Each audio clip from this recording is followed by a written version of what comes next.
All right, thank you for staying with us. Now, a viral video showed Governor Hope Uzodinma of Imo State speaking to youth, saying, quote, I have discussed with European Union companies, Canadian companies too. They will give Imo youth 4,000 jobs, and that by December, you will get employment letters and visas. Now, that's taking a quote from what he said in that video because it was the excerpt we saw on social media. Now, what are your thoughts on the governor in Nigeria promising jackpot to youths?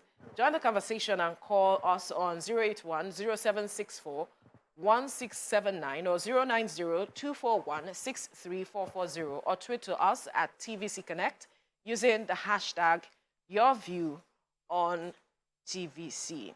And let's quickly get that visual to hear him say what he said. Let me tell you something. I have gone further to negotiate with the European Union companies and Canadian companies. They are sending us special areas of digital skill, which our youth will also learn. And by December this year, 4,000 Imo youths will be employed in Europe.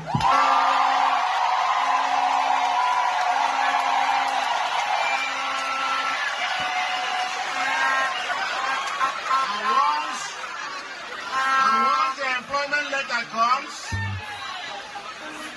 the governor will pay for your 8 tickets.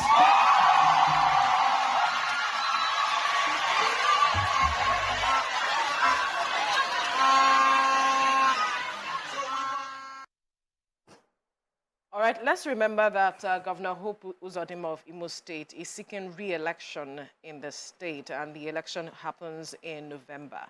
And so this one of the campaigns he's doing in the state. And the question has come up as to how did we get to this point where a governor is promising his people jobs outside of his state? Is it that the state does not need this skill, that it's a European country and Canada that needs these skills? Recall we have often talked about our doctors, our skilled workers leaving the country as it is, and that we have a dearth in the number of workers that we need who are skilled as it is, and we are already seeing the impact, in the country. And then the promises he is making, how is it related to the needs of the people as it is right now? Because yes, we see some excitement in those that are there. A majority of them look like they are youth.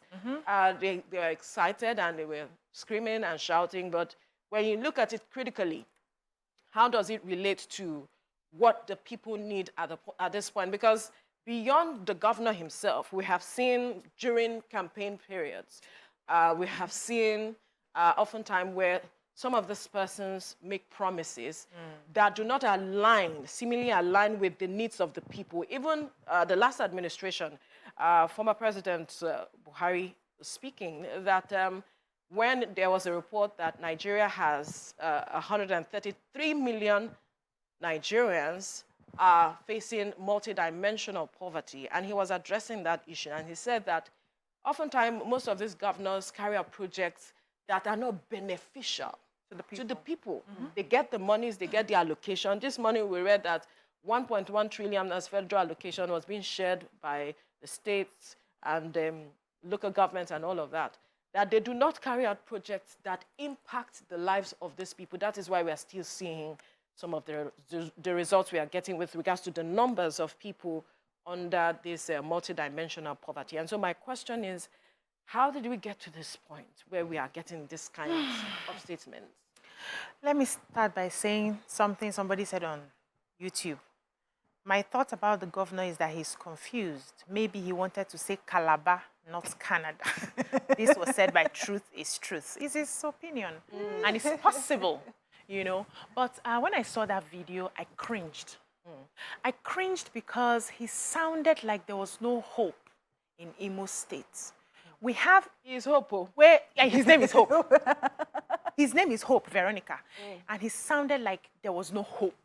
You know we have youths today who want greener pastures, who have looked at their parents and they're saying, this is not the life for me. Even people who are professionals. We have doctors, you mentioned brain drain, you know, while you were talking right now. And these people want a greener pasture. If you as a governor have sat back to say, okay, what do we need to develop the state? If I send 4,000 youths outside the country to develop the skills, they study and they come back, their factories ready for them, their jobs ready for them, they come back and grow the economy. That will make more sense. That will make more sense. That would show that you are thinking about the growth of your people. And we know when it comes to people vying for second term, you want to come back, we make promises that we cannot even keep. So you want to use taxpayers' money. He said he will pay their flight ticket to 4,000 people. So taxpayers' money, minimum wage, we are still struggling. You will now gather the money to send people abroad with no hope of coming back. What have you achieved in your state? What have you achieved in your community?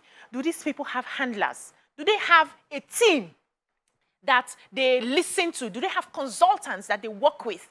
You want to develop something. The question is, what do we do in this place to grow this place, to make this place an envy of other states? People like you now will say, I want to go to Imo State, that's what's happening. I want to set up something in Imo State, that's what's happening. You don't have that plan. You are shipping the youths, the energy that you have for your state. You're taking them outside. Yes, of the energy, the vibrancy that you have, your workforce. You are shipping them away to Europe with no plans of coming back to develop. So the remaining people, what would they be doing? You know, they will repatriate those funds. So, How? To the states, to How? the country.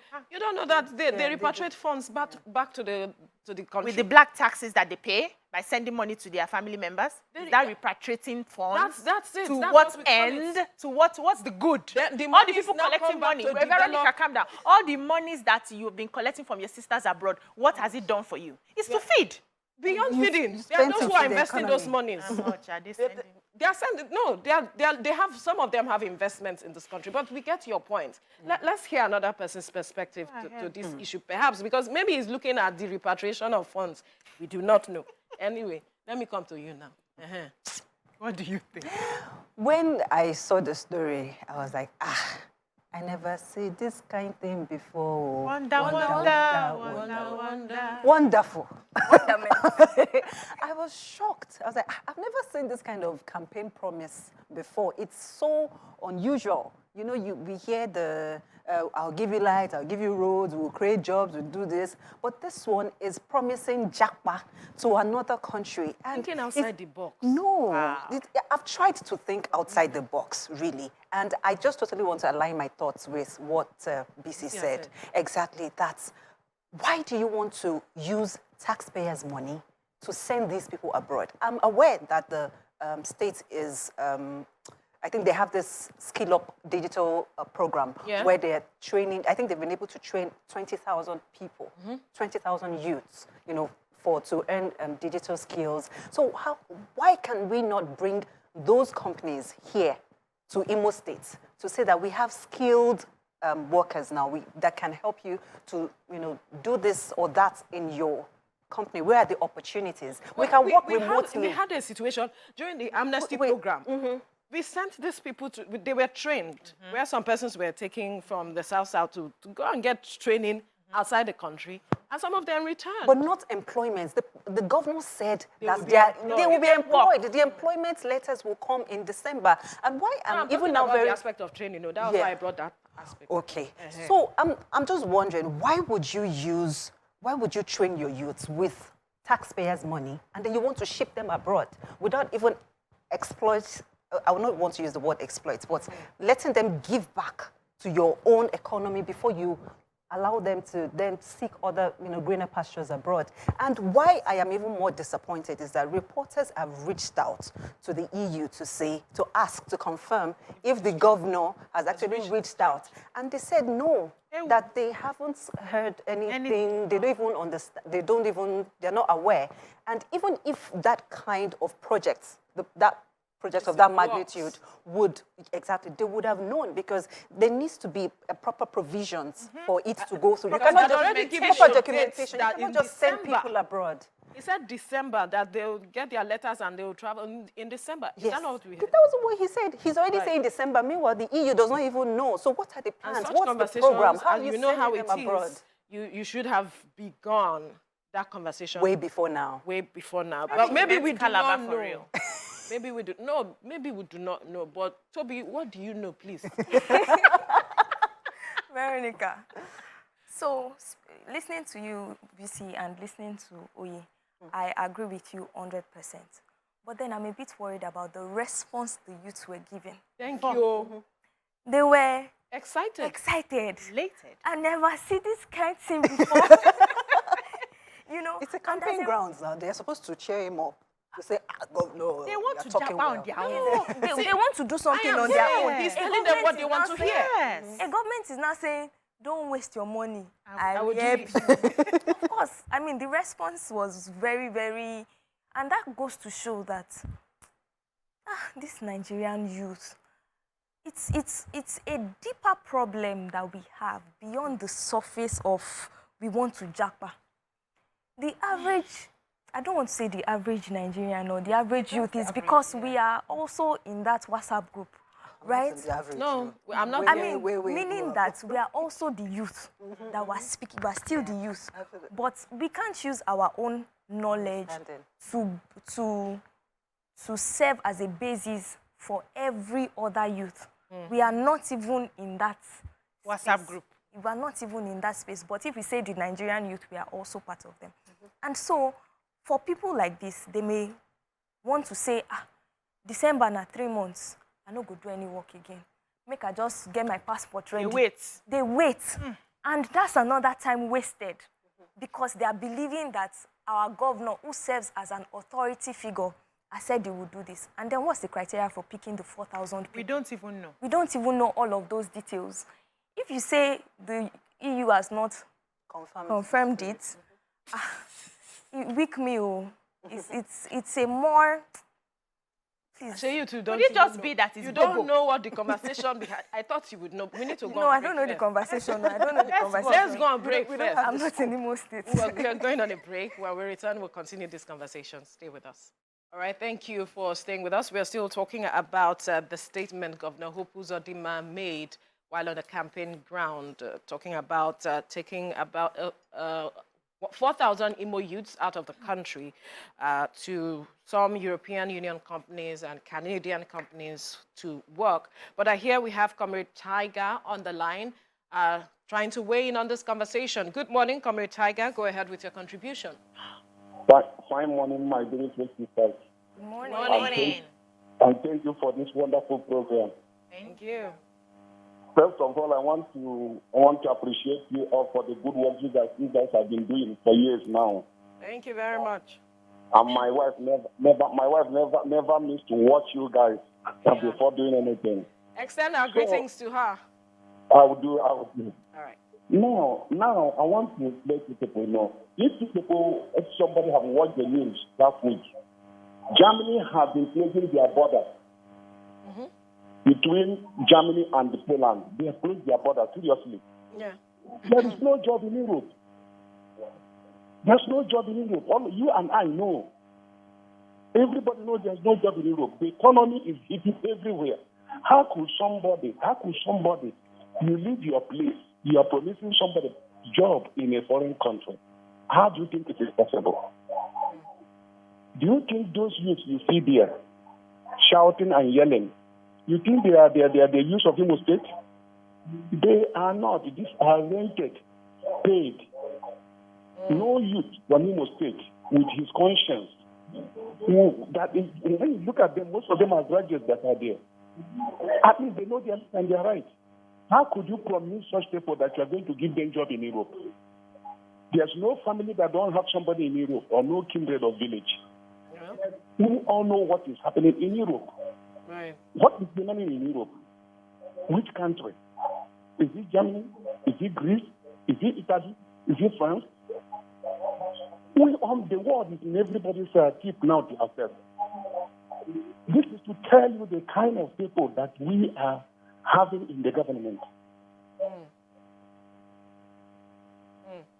Comrade Tiger, thank you very much for that contribution. So if they don't believe him, why were they jubilating?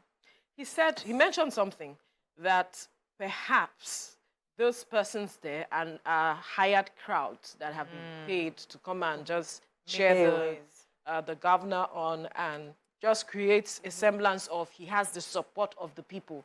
That's what I'm getting from what he's saying, because he also went ahead to say that they are not Imo youths. I don't know how he got to know, but he said that they are not Imo youths and they are possibly hired to come and listen to the governor and cheer him on as it is. But I am wondering if sometimes we sit back and look at the impact of some of these statements made, how it is that the issue of trust between the people and the government we've been talking about over the years, where you cannot fulfill promises you made. Yeah. If we are looking at that aspect, because that's a very huge elephant in the room, over the years, and we've been trying to bridge that gap. Yes. Yet, we are still seeing statements like this coming out from persons in authority. Are we looking at the attendant impact on the long run, especially where you cannot fulfill such promises? Okay, so for me, I think we are beginning to open our eyes in Nigeria. A lot of people are becoming more aware. And people will sit back and hear the statement and say, this is not feasible. I even agree it's not feasible. There's no way this will happen. 4,000 youths, where, which country, which job? There is no way it's going to happen. But I'm more worried that you make this bold statement publicly. And after a few months, so you made the statement, you said by December, they will get the letter, because re-election is in November. Why don't they get the letter before the re-election? So if they get the letter, then we are gingered. No, hold on, my sister. We will be gingered to vote for you. But now you want to deceive us with the letter will come in December so that we can vote for you now, waiting for December. It's political. See, I read political science. So there are tricks. Okay, you have a call? I have a call. George is calling from Iyanokpaja. George, go ahead with your contribution. Good morning, ladies. Good morning. Morning. Yeah, well done. You're doing a good job. Well Thank done. you. I enjoy your program every day. Thank you. The issue on ground, the issue of Governor Hope, the message is very simple and clear. One, he has nothing to offer. That is just it. Two, he is about to deceive. He's telling lies, just like Obi Ajulu said, that by December he's already there. This is his second time. But the people have to determine if he'll be there or not. It's not cast in He is stone. desperate. This is desperation, my dear. He is just desperate. He is trying to do whatever he can to get there. This is desperation at work. That is just it. He has nothing to offer. How can he, if you move all the people in it, will you very much? Well done, people. There's nothing. He has nothing to offer. That's just it. Have a nice day. And you too. Thank you. So I was, saying that I don't see this happening. There's no feasibility, and I'm worried about the promise that will not be accomplished, and then we put it on the list of all the politicians that come and tell us lies. They are not paying attention to the needs of the people. They are not paying attention to how the people perceive. Yes, how people perceive them. Yeah. They don't even care whether we trust them or not. Because if you are a leader, you should understand that your word is your bond. You will not overpromise what you cannot deliver. I remember when my daughter was in primary school, my first daughter, they were about to campaign for head girl and stuff.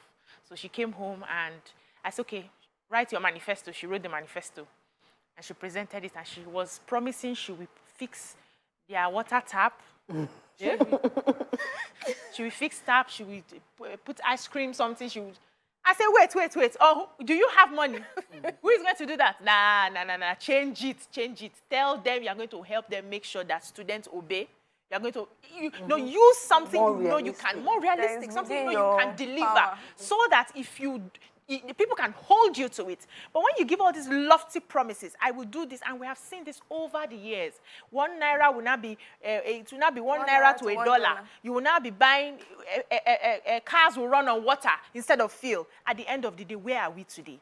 And you are not bothered about the impacts, like you mentioned. The impacts long term. How the people would, you don't even care whether the people trust you or not. How they will perceive you. You don't care. You just want to do whatever it takes to get to that position. Then when you get there, you come and start telling us stories. I think Nigerians should wake up. We need people who will tell us what they would do. We don't want over-promise. Tell us the barest minimum. Are you giving us jobs? Actually seeking for, it's not much. Yes, so basic amenities. Light. Give us light. Water. Good road. Healthcare. Quality education. The rest That is all. We will can handle take the care remaining. of ourselves. So we want people, we're going to be paying attention to people, and I wish the people of Imo will open their eyes with these statements. Toby, you wanted to say something, yeah. So I was thinking about it, and you know, the regular promise would be, I will create jobs. But we see that I will create jobs is no, they sell again. So what else? When I said think outside the box, you were What else that would make these people respond, right? And another thing about it is that thinking about it, I'm thinking, okay, if really he has the intention of doing this, what does it take to get these 4,000 youths out? As Imo State is currently, do they have the resources? Let's check ticket prices. To even, Bam. please check ticket price first. Multiply by 4,000. Do they have the resources to actually get this done? If they do not, what other plans is this governor putting in place to ensure that this promise doesn't go away like other promises that we've heard over the years? All right, we have a caller on the line, Alhaji Maruf, calling from Ikeja. Good morning. Go ahead with your contribution, please. Are you there? Yeah, I'm here. Right, go ahead with your contribution. Good morning. Yeah, good morning, ladies. Good morning. Good morning. First and foremost, I will let you people know that what you are doing is okay. But if somebody says something, please, you people should not judge within that period. Say what your mind tells you. But you people should not say, no, he can't do it. You know his mind. You don't know his mind. That's why that the election is coming up. You don't know his mind. Whether he will be able to do it or not, it's only God that knows. So please, Alhaji Maruf, I wanted to know if you knew how he was going to do it, so you can tell us, because on this part of it's good to understand. Let's get different positions to issues like this. Let's have a balanced view. So if you can call back to tell us how you got to know that he has put plans in place to ensure that 4,000 youths are taken outside of Imo State, outside of the country. And the resources available. To engage them, to train them and engage them outside. Please let us know so that we are not just having a conversation that is not balanced. It's very important. Amen. Yes, and then looking at the states, explaining now what is the current internally generated revenue of the state. And when we put that side by side, the other things that need to be done within the state. Insecurity. There are so many issues, and this one now coming up again would actually take in some funds. So if the state is generating so much, why not? Do you see? But when we're able to find that out, we'll be able to now say, okay, if fit or you know fit. If it's But like, If the state is generating so much, there will be jobs. Because it's from the jobs that the government will take the taxes. There will be factories. Perhaps. Calm down. We'll be having conversations with companies to come and establish factories. So you train your people and you youth have abundance of jobs. Perhaps that's how we can generate. Pipeline. Perhaps that's also in the pipeline, in the sense that he's creating some here and he's taking some others outside the country. Veronica, God will judge you. She has to. I'm looking for ticket. Veronica is... Sides. I don't understand. Veronica, I'm feeling you. We are I'm feeling trying you, to yes. balance this Balance, conversation. yes. Did you hear what the last caller said? Yes. Yes, we had. There's a possibility. We do not. Well, we are yes. not in Imo State, for goodness sake. There's a possibility that he's perhaps engaging some companies within the country to come to Imo State, you know, create jobs for the people. There are more than 4,000 youths in Imo State, for goodness sake. So perhaps that is just the quota he wants to begin with and create jobs. Let's hear you. Well, because some reporters have reached out to the EU, and then they said that Oh, they yes, do you needed to not, remind us. they do not know, they are not aware of any plans that even if such things are going to happen, it might be a private sector discussion with the governor, but there is no way they would do it without involving the EU. So obviously, I do not know how that plan was to come to fruition by December. I don't know, unless it has some fast-tracking mechanism somewhere that we do not know of. But what I am even more surprised about is why sitting governors still have to use bogus lies to, or let me not call it a lie, bogus promises to woo people to vote for them. As a sitting governor, your 4-year administration is your CV. It should show how popular yes, you are with it the will people. show how popular you are with the people. What have you been able to do? What impact? You don't even, in fact, for your second term, you don't even need to talk too much. So why are we still having these kind of bogus promises that do not look realistic? It's like Nigerian politicians do not rate us. They don't send us at all. And I just think politicians that still go ahead to make bogus promises have total disregard, total disrespect, and we need to make a law for politicians that do not fulfill their promises. Or we take laws into our hands, we'll drag you on the road. I want us to talk you about promised that, us but this. let's allow Francisca calling from K2 share her view on this matter. Good morning, Francisca. Go ahead. Good morning, Miles. Morning. I love what you are doing. Thank you. Thank you very Kudos to much. you all. I actually want to make a point on what you're saying concerning the Imo State. Actually, I'm Imolite. Oh, great.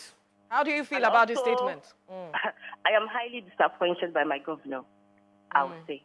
Because checking the past 4 years, there's not been anything going on in Imo State.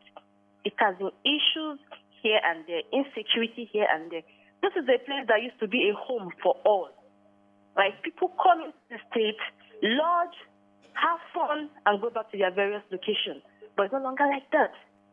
The HACOM is not giving us this promise that is moving people to Europe.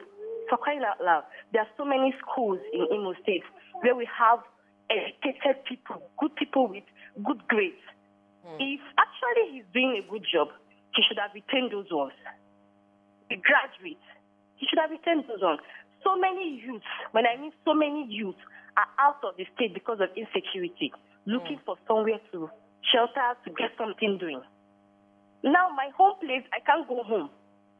Osu in particular is a place you cannot even put your head. The biggest market that goes on in Osu is no longer trading because of insecurity. Markets are burned down. Houses are, my own father's house was partly burnt down. So sorry about that. So I don't understand why he's giving us these flamboyant promises when he's actually doing nothing. So that's actually why I'm calling. Thank you. For your insights. See what he's saying. It's obvious that he doesn't really have plans for the Imo line. Francesca, thank you for that call. Sorry about your father's house that was burnt down, an unfortunate incident there. She's an Imolite. I'm glad that someone who is from that part of the country is calling to tell us. We need more of persons from Imo to call us, to give us better perspective on perhaps what the governor has done and what he is trying to build his campaign promises on, as that we hear him say as it is. And then I mentioned, okay, you want to say something? Yes, so let's even break down the dynamics of relocating. Right. It's not just the tickets that you need. When you get there, you will get accommodation. You will eat. You would, sort out yourself in some other ways. You will settle in. are there going to be provisions for that? No, Because if you're getting a job, they're not going there as expatriates. It's expatriates that they are getting your accommodation ready before you get there. If you're going as an ordinary, I have people who relocated, they had to squat somewhere. They had to find ways to pay rent before the jobs came. And what's the guarantee that the country, so I don't know how he's going to send them to the countries. Maybe he will pick 10 people to Canada, 10 people to Belarus, 10 people to, let it not be the case of they sent us here and we're stranded. We're sleeping in the desert. There's no food, there's no accommodation. Even the jobs, the people are not ready. They still have people that they per diem and are working. Yes. So what's the breakdown of the dynamic? I believe that I'm not a spokesperson for the government or the governor. No, let me don't suspect me yet. No, I'm still a staff of TVC, right? So perhaps maybe in the conversation he's having with these people, those arrangements are being made. Part of it. Of course, you cannot just send people and leave them stranded. I mean, it doesn't paint you in a good light. He should know. I want to believe that. So I want to think that such arrangements... Why are you thinking for him? She's thinking and she's thinking outside the box. No, why are you thinking? I don't understand. We have thinking for the line. Palumi, good morning. Don't mind them. Good morning. Thank you for joining us. Go ahead with your contribution. Good morning. Good morning. I think Veronica is thinking for him because somebody called earlier and said, you don't know how he plans to achieve it. Thank you. Veronica, Thank you. Maybe Veronica knows something that you don't know. Palumi, and I thought you were with me. Okay, so you see, the situation we have found ourselves in this country is a very terrible situation. Right. First and foremost, as citizens, we don't look in the directions that we should look at. Okay. And I'm saying that because, number one, our governors are a big problem in this country. So every problem of the country, we face it on the federal government. Whereas there is so much that our governors can do in their respective states. Absolutely. And if you now look at it, you now see that the failure of these respective states puts a whole lot of pressure on a few states that are trying to even advance, to even move towards development, globalization, industrialization, and all of that. For example, you see that an average person from some parts of the country can just carry their bag or even not carry any bag and just come to Lagos and say that once I get to Lagos, I will get under the bridge to sleep, and from there I can figure the rest out. Yeah. So the failure of these other states becomes a whole lot of pressure on a state like Lagos, on a state like Kano, on a state like, on even places like Abuja. So our governors have a role to play, but then, are they thinking in the right direction? Now, this governor has said that he's promising 4,000 Imo youths, Japa tickets. Let's even put it, let's do some bit of mathematics. Say you are spending an average of 5 million on one person. That is 20 billion for this project that the governor wants to do. What can this 20 billion do that we can see, point to in Imo? This 20 billion, 4 billion will set up a sorbitol factory. Sorbitol is the base raw materials that you use for toothpaste production. And you know our population in Nigeria. So 20 billion is going to set up 5 sorbitol factories in Imo State. He's not thinking of that. And do you know how many people will be employed? Directly and indirectly, it will have taken more than 4,000 people out of the unemployment basket. 5 billion naira is going to set up a bottle manufacturing plant that has the capacity to produce 24,000 bottles per day. 24,000 bottles per day. I'm talking of all these PET bottles. He's not thinking of that 20 billion, that JAPA project can successfully build 4 of such companies. Okay. When we go on the break, when we return, we'll continue this conversation. Stay with us.